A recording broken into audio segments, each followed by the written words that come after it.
Freight doesn't move for free. And you can bet when the rate per mile drops lower than the price of a cup of coffee, you better believe somebody's footing the bill. And spoiler, it ain't the corporations. It's the guy like you and me behind the wheel, the owner operator, the small fleet guy, the business owner, the man who's at the end of the supply chain. The first one to the party is the business owner who's doing things right by the book and the one following the rule, and the last one to feel it, like featured in tonight's headline discussion.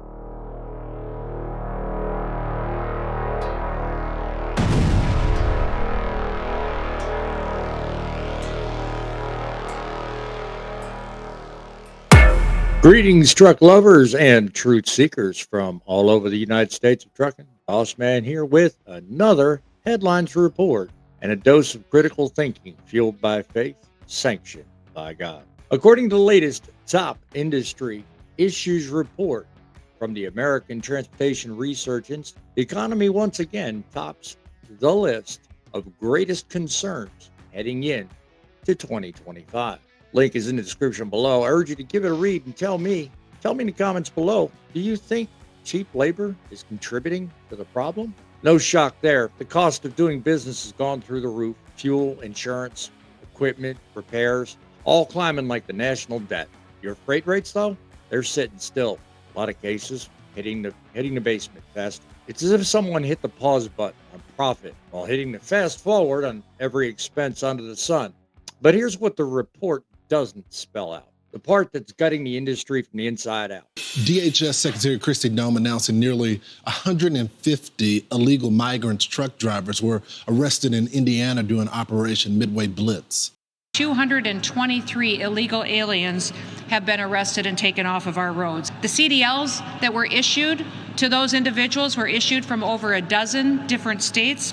We are going to go after the CDL mills that are issuing licenses across the country. We are diving into the companies that hire these drivers that may not have a license, that may not have a lawfully issued license, or do not speak the language. We don't have an economic problem. We've got a value. See, we've built a market where the people who do the work, the drivers, the owner-operators, the small fleet owners, they're paid the least, while the ones who move the paper make the most. And it's been disguised in the form of cheap labor. See, here's the truth. It's a strategy, my friends. While we're out here keeping the nation supplied, bureaucrats in Washington are busy writing new ways to import labor instead of improving standards. It's exactly what this interim final rule on non-domiciled CDL holders represents. It represents the stop and the signature on a policy that for far too long has been unknown and unrecognized. It's another pipeline for underqualified or undertrained and often undocumented drivers to fill the seats instead of fixing the system. We thought it would be fixed yesterday, but we've seen recently with the implementation of the USPS recent lifting on the ban. Well, it's not as easy to do as it is to say. A company can't hire someone and then do so knowing that they can't speak English. And by the way, if you don't do that well, your insurance rates go through the roof. I also think we have to take a look at the shippers, the people who load up these rigs. So we're going to hold them to account. And now there's a lawsuit trying to stop the IFR that was been talked about. A fight over whether the government has the right to put safety and sovereignty on the back burner for the sake of cheap freight. Tell me your thoughts. If you had the power to reset the market tomorrow, what would fair freight be worth to you? Let me know about this. Let's have a conversation and talk about it. Because it seems like the powers that be, they don't have a clue. Let's tell them in this video. So as far as I'm concerned, it's the power gap problem all over again. When the rates crash, the big corporations renegotiate.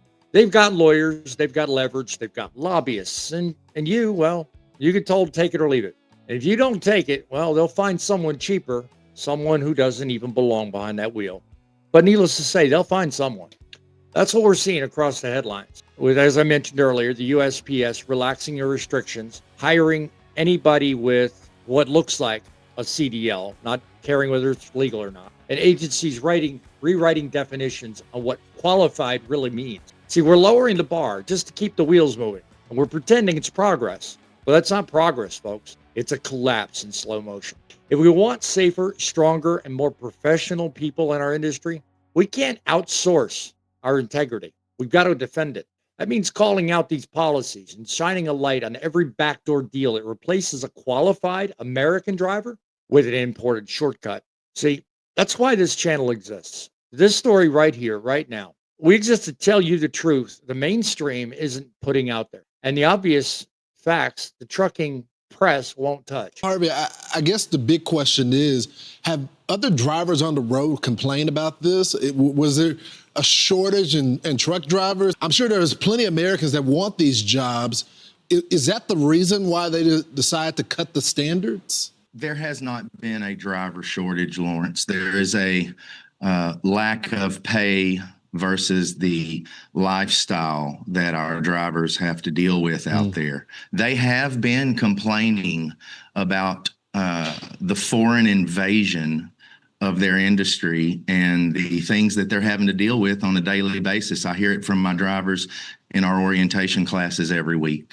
See, we're not just reading headlines. We're reading between the lines. So if you believe that truth still matters, and if you believe that the driver, like you and me, who built this industry, if you believe that we deserve better than just being replaced by policy experiments, well, then help me spread this message.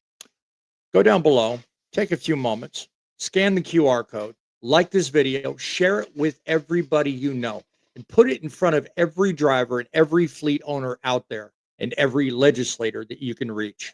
Because one thing's for sure, if we stay silent and if we just go as business as usual, this won't be just another bad rule. It'll be a new normal. And as long as I'm behind this microphone, we're not going to let that happen. This rule needs to stay in place. And the rule I'm talking about is the IFR. It needs to stay in place. This is the Truth in Broadcasting Network. And together, we're going to keep fighting to make trucking great again. You know, folks, sometimes I think this country needs a little reminder of who's really keeping it running. I mean, it's not the bureaucrats, obviously. They have their part. They do their thing. But they're controlled by somebody called lobbyists. And it certainly ain't the suits sitting in front of their glass towers, the ones I call the corporate elites, watching their freight indexes. No, the ones that keep the country moving, the ones that keep the industry live and moving, it's you. It's the American trucker. It's the men and women who roll through the night so this nation wakes up fed, fueled, and functioning. And I'll tell you something. If we stop, everything stops. Now, I'm not saying we should stop tomorrow, but I'll tell you something. If the lights go out, the shelves go bare, a false sense of stability Washington loves to brag about, it vanishes, well, that's a game changer, isn't it? Maybe that's the wake-up call this country needs. Maybe they need to understand fully that the trucking industry is not just an industry. It's an engine that keeps America going. It keeps us alive. Because when we stop, when they stop, when every factory and every grocery store and every just-in-time supply chain fantasy they built on the backs of us suddenly comes to a stop, they'll realize exactly where they screwed up.